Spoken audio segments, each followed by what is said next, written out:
ગીતા એ એવો ગ્રંથ છે કે જેના મહિમાનું વર્ણન કરવું કોઈનામાં સામર્થ્ય નથી. આમ એ અનંત મહિમાશાળી ગ્રંથ છે. ભગવદ્ ગીતાનો અધ્યાય 2 શ્લોક 53.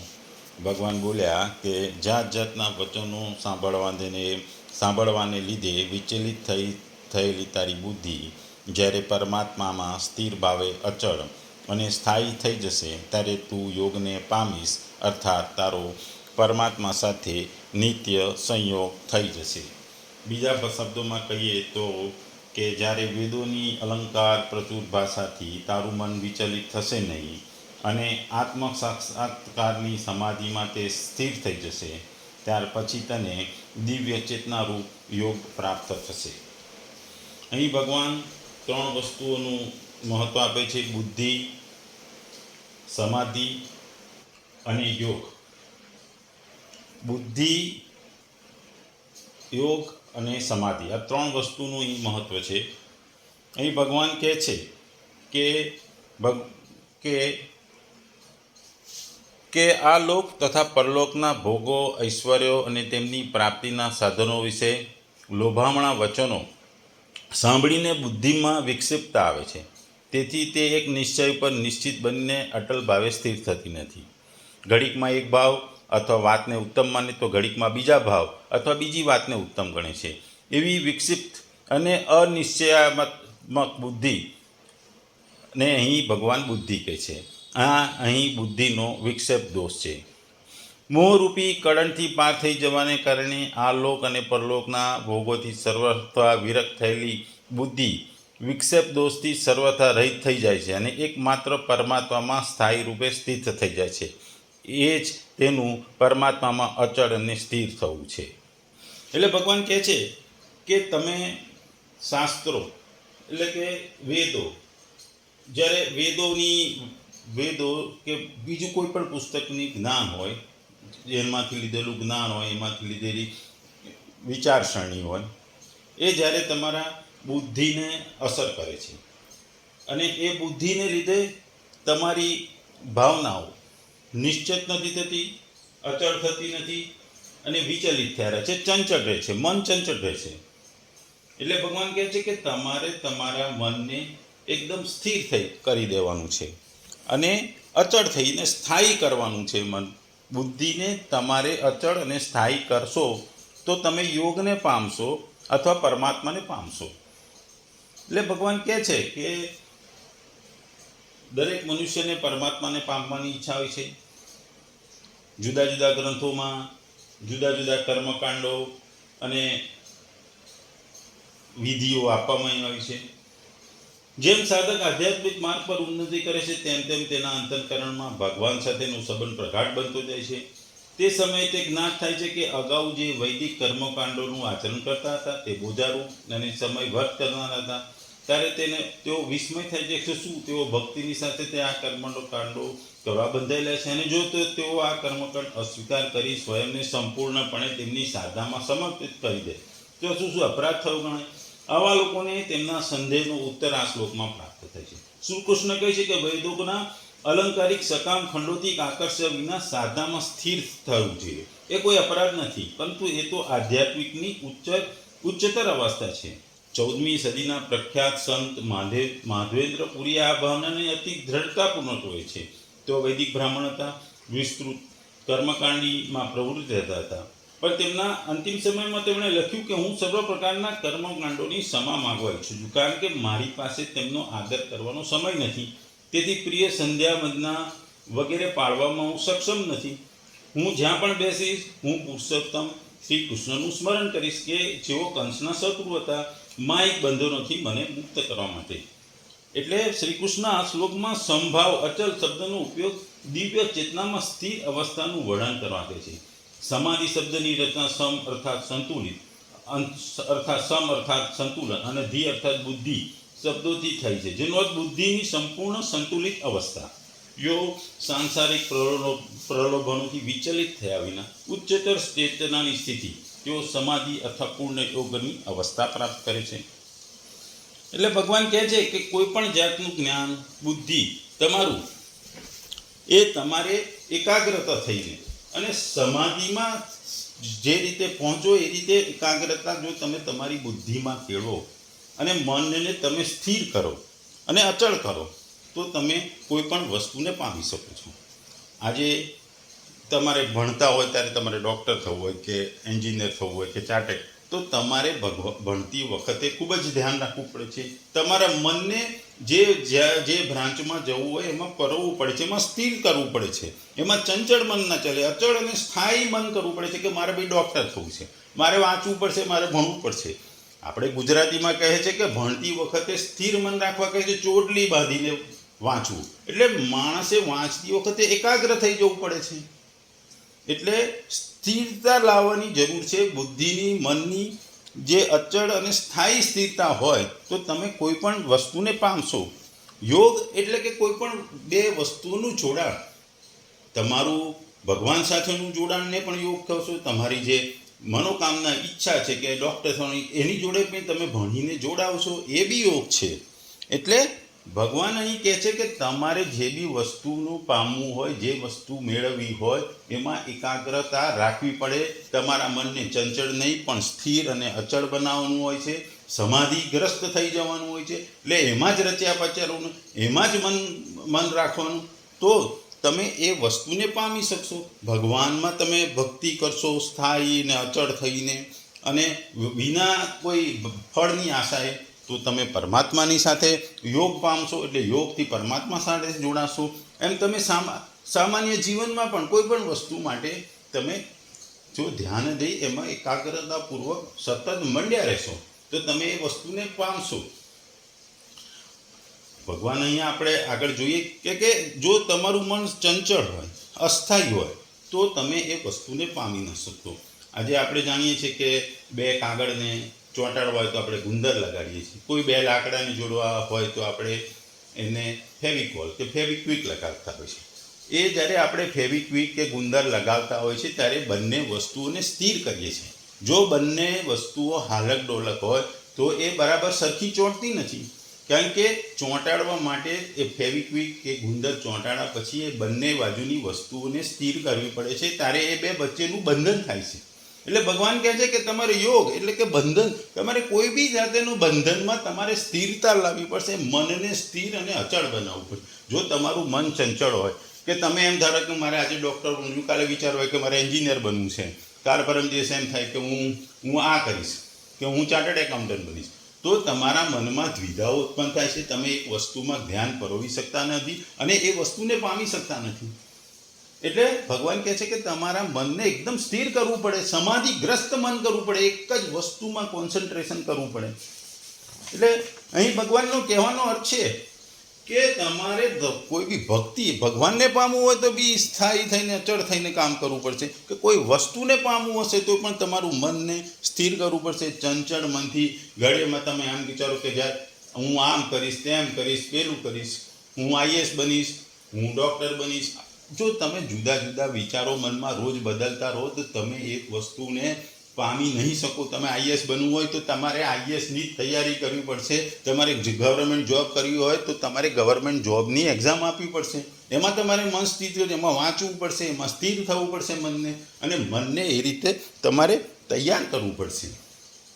એટલે કારણ કે જે મોહ છે એ મોહને કારણે તમે જો મનમાં સ્થિરતા ના અભાવ, તમારી બુદ્ધિ અસ્થિર થઈ જાય, બુદ્ધિ ચંચળ થઈ જાય, તો તમે કોઈ વસ્તુને પામી શકતા નથી.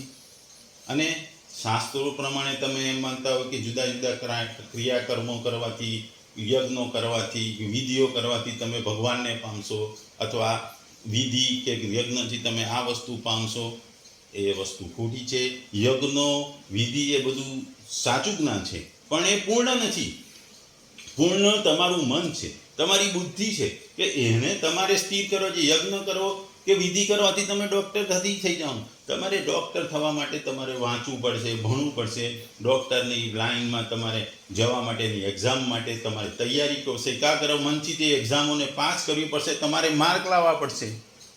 કે ક્રિયાકાંડો વિધિઓ એ બધું જ્ઞાન છે, પણ એ પૂર્ણ જ્ઞાન નથી, એ સીમિત જ્ઞાન છે. એટલે એ સીમિત જ્ઞાનનો તમે તમારા મનને કન્ફ્યુઝન કરે છે, તમારા મનને ચંચળ બનાવે છે, તમારે લોભ થાય છે.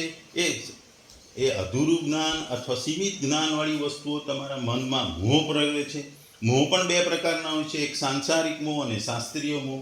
શરીર, સ્ત્રી, પુરુષ, ધન, સંપત્તિ વગેરે રાગ થાય એ સાંસારિક મોહ છે.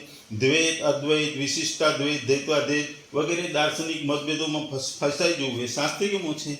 આ બંનેનો ત્યાગ કરવાથી મનુષ્યના ભોગોમાં વૈરાગ્ય થઈ જાય છે ને એની બુદ્ધિ સ્થિર થઈ જાય છે. બુદ્ધિ સ્થિર થવાથી યોગની પ્રાપ્તિ થાય છે, અથવા પરમાત્માથી અંતર રહેતું નથી અને નિકટતા થઈ જાય છે. કર્મયોગની નિકટતા આવે છે, જ્ઞાન યોગની નિકટતા આવે છે, ભગવાનની પ્રાપ્તિ થાય છે, અથવા તમારે જે વસ્તુ સિદ્ધ કરવી હોય એ સિદ્ધ થાય છે. તમે સાધક બનીને જે સિદ્ધિ પામવા માંગતો એ સિદ્ધિનું ફળ મળે છે.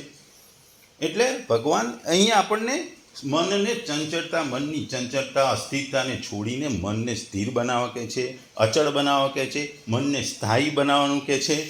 કે જો તમે આ કરશો તો જ તમે યોગ પામશો, એટલે કોઈ પણ વસ્તુ જોડે જોડાશો અને આ જોડાવાથી તમે પરમાત્માની સાથે પ્રાપ્તિ થશે, અથવા તમારા જે વસ્તુની આશા છે, તમારી જે મહેચ્છા છે કે ઈચ્છા છે કે તમારો ગોલ છે એને તમે યોગ દ્વારા પ્રાપ્ત કરશો. અહીં અર્જુનના સંદર્ભમાં જોઈએ કે અર્જુનના મનમાં પોતાના ગુરુજનો અને પોતાના કુટુંબનો નાશ થશે એવી એના મનમાં દ્વિધા થઈ. પોતાના ક્ષાત્રિય યુદ્ધ, ધર્મ યુદ્ધ કરવાનો ત્યાગ કરવો પણ ઉચિત નથી. એક તરફ કુટુંબનું રક્ષણ કરવું ને એક તરફ ધર્મનું પાલન કરવું. આમ જો કુટુંબનું રક્ષણ કરે તો યુદ્ધ નહીં થાય, અને યુદ્ધ કરશે તો કુટુંબનું રક્ષણ નહીં થાય. આ બંને બાબતમાં અર્જુન દ્વિધામાં હતો. તેનું બુદ્ધિ વિચલિત થઈ ગઈ હતી, એનું મન અસ્થિર થઈ ગયું હતું. આથી ભગવાન એને શાસ્ત્રીય મતભેદોમાં બુદ્ધિને નિશ્ચળ અને પરમાત્મા પ્રાપ્તિના વિષયમાં બુદ્ધિને અચળ કરવાની પ્રેરણા આપે છે. અને અર્જુનને કહે છે કે અર્જુન, તારું યુદ્ધ કરવું એ જ તારો ધર્મ છે, અને તેમાં તું મનને સ્થિર કર. તું મનને સ્થિર કર, સ્થાયી કર, તારું તું ગાંડી ઉઠાવ અને આ યુદ્ધમાં તું ઝંપલાઈ દે. કારણ કે યુદ્ધ કરવું એ તારો ક્ષત્રિય ધર્મ છે. આ ઉપરાંત આ ધર્મયુદ્ધ છે, માટે પણ તારે ધર્મ માટે યુદ્ધ કરવાનું છે. એટલે ભગવાન અહીં યોગ દ્વારા પરમાત્મા સાથેના નિત્ય અને સંપૂર્ણ સંયોગનો વાચક છે. કારણ કે આ મળ, વિક્ષેપ, આવરણ દોષથી રહિત, વિવેક વૈરાગ્ય સંપન્ન અને પરમાત્મામાં નિશ્ચળ રૂપથી સ્થિત બુદ્ધિનું ફળ છે. આ પછી જ અર્જુન પરમાત્માને પામી ગયેલા સ્થિતપ્રજ્ઞ પુરુષોના લક્ષણો પૂછ્યા છે. આમ સાબિત થાય છે કે ભગવાન આપણને સ્થિર બુદ્ધિ થયા પછી જ કોઈ વસ્તુની પ્રાપ્તિ થાય છે, ફળ મળે છે કે યોગ મળે છે. એટલે ભગવાન સ્થિત થઈ મનને ચંચળ મનને દૂર કરી, મનને અસ્થિરતાને દૂર કરી મનને સ્થાયી બનાવે છે. મનને સ્થાયી અને અચળ બનાવો. આથી જો તમારું મન એકદમ શાંત, સ્થિર અને અચળ હશે તો તમે તમારી કોઈ પણ સિદ્ધિને પ્રાપ્ત કરી શકશો. ઇવન તમને યોગ એટલે કે ભગવાન યોગ એટલે કે બીજા વસ્તુ જોડે જોડાવા માટે પણ તમારામાં સ્થિરતા જોઈશે. આ સ્થિરતા તમને કોઈ પણ વસ્તુને પ્રાપ્તિ કરવામાં મદદ કરશે.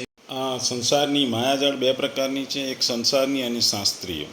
સંસારના મોહરૂપી કાદવમાં ફસાઈ જવું એ સંસારની જાળમાં ફસાવા જેવું છે, અને શાસ્ત્રોના, સંપ્રદાયોના દ્વૈત, અદ્વૈત વગેરેના અનેક મત મતાંતરોમાં ગૂંચવાઈ જવું એ શાસ્ત્રીય જાળમાં ફસાઈ જવા જેવું છે. સંસારની જાળો તો ગૂંચવાયેલા છટાક સૂતર સમાન છે, એટલે શાસ્ત્રીય જાળ ગૂંચવાયેલા 100 મણના સૂતર સમાન છે. આથી ભગવાન અહીં એ બતાવે છે કે સંસારી અને શાસ્ત્રીય આ બંને જાળોમાંથી નીકળવા માટે બુદ્ધિ નિશ્ચળ, એક નિશ્ચયવાળી હોવી જોઈએ, અને પરમાત્મામાં બુદ્ધિ અચળ હોવી જોઈએ કે અમારે તો પરમાત્માની જ પ્રાપ્તિ કરવી છે, અને ભલે ને ગમે તે થઈ જાય. આપણે નરસિંહ મહેતા અને મીરાબાઈના ઉદાહરણ જોઈએ. બંને સંસારને ભૂલી જઈ પોતાના નિશ્ચયથી, પોતાના મનથી એકાત્મક ભગવાનમાં બુદ્ધિ એક જ દિશામાં અચળ રાખીને ભગવાનમાં બુદ્ધિ સ્થિર કરીને પરમાત્માનું નામ લેતા હતા, પરમાત્માનું પૂજન કરતા હતા, અને છેલ્લે એમને પરમાત્માની પ્રાપ્તિ થઈ હતી. એટલે મીરાબાઈ અને નરસિંહ મહેતા એ ભગવાનને પામવા માટે કરેલી એમની જે બુદ્ધિનું, જે સ્થિર બુદ્ધિનું, અચળ બુદ્ધિનું જે ઉદાહરણ છે. અને બંને જણની ભક્તિ ખૂબ જ ઊંડી હતી, ભક્તિ કોઈ આશા વગરની હતી, અને તેઓ ભક્તિમય થઈ અને ભગવાન કૃષ્ણનું પૂજન કરતા હતા. કૃષ્ણ ભગવાનને પૂજતા હતા અને કૃષ્ણ ભાવના મૃતમાં તેઓ ઓતપ્રોત થઈ ગયા હતા. એ કોઈપણ વ્યક્તિ સમાધિમાં છે એમ કહેવાનું હશે કે સંપૂર્ણ રીતે કૃષ્ણ ભાવના પરાયણ છે, એટલે કૃષ્ણમાં મય થઈ જાય છે. આનાથી મીરાબાઈને નરસિંહ મહેતાથી વધારે બીજું કોઈ ઉદાહરણ આપણને મળે નહીં, કારણ કે બંનેની ભક્તિ અનન્ય હતી, અનેરી હતી. અને આજના જમાનામાં એ ઘેર એમના ભજનો, ભગવાનના નામના ભજનો આપણે સાંભળીએ છીએ. કૃષ્ણ ભાવના મૃતમાં એ લોકોએ કૃષ્ણનું સાક્ષાત સાનિધ્ય પ્રાપ્ત કર્યું હતું અને એ દિવ્ય અવસ્થામાં કૃષ્ણ પાસે મળતા સર્વે આદેશો એ સમજી શકતા હતા. આમ તેઓ એ અચળ અને સ્થિર મનથી ભગવાનને પામવામાં સફળ થયા હતા અને તેઓએ ભગવાનની પામી અને ભગવાનની ભક્તિમાં હંમેશા મગ્ન રહેતા હતા.